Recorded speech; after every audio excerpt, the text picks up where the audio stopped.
जय भीम, जय जोहार, जय छत्तीसगढ़ संगवारी हो। मैं हूँ आप मन के दोस्त अग्नि नवरत्न और ये हमार फिल्म नोनी के मैं हाँ डायरेक्टर हूँ, राइटर हूँ, एडिटर हूँ। वीएफएक्स जो बन पड़ी इस मोर से वो मैं करे हूँ। नोनी फिल्म किस पर आधारित है? नोनी फिल्म हाँ बेटी बचाओ पर आधारित है। ओके, इस फिल्म से लोगों पर क्या प्रभाव पड़ेगा? प्रभाव का पड़ी ये तो नहीं जाना, लेकिन मैं ये सोच से बनाए हाँ कि बेटा और बेटी में कोनो अंतर नहीं हो, लेकिन पब्लिक मन हाँ अंतर करते तो वो अंतर नहीं है करके मैं बताए के कोशिश करे हूँ। चाहे बेटी ककरो हो, बेटी होते और बेटी एकदम दिल के टुकड़ा होते। यह फिल्म जनता में क्या संदेश देगा?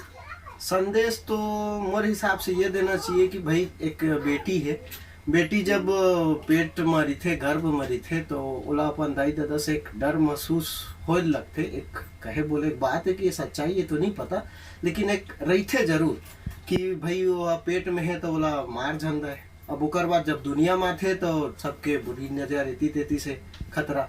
अब उकर बाद सोच समाज से खतरा है कि हाँ ऐसे ये हाँ छोटे कपड़ा पहना थे, ये ऐसे पहना थे, ये ऐसे जिया थे, एक ऊपर पाबंदी। जब शादी हो जाते तो सास ससुराल से खतरा की दहेज प्रथा ये वो लंदपन एक से एक बात होते। तो उस सबसे मतलब एक बेटी ला बहुत ज्यादा खतरा रहते, या फिर कोई मार भी देते तो मरे के बाद अब वो बेटी कैसे गुहार करी। तो ओकर बर ये गुहार ला फिर से कि मैं मोल मारे के या फिर मरे मरे के गलती का है, एकर बर में है ये ला भूत वाला बनाए हूँ। और जैसे कि अब शादी होके जाते या शादी नहीं हो रहा है तो दाई दादा मन बोलते जब अपन घर जाबे तो तेहा ये करबे वो करबे।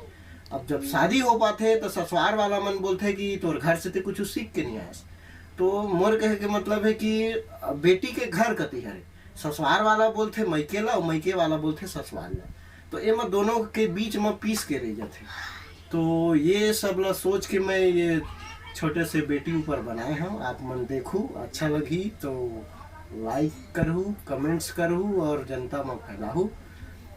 जय जोहार, जय भीम, जय छत्तीसगढ़।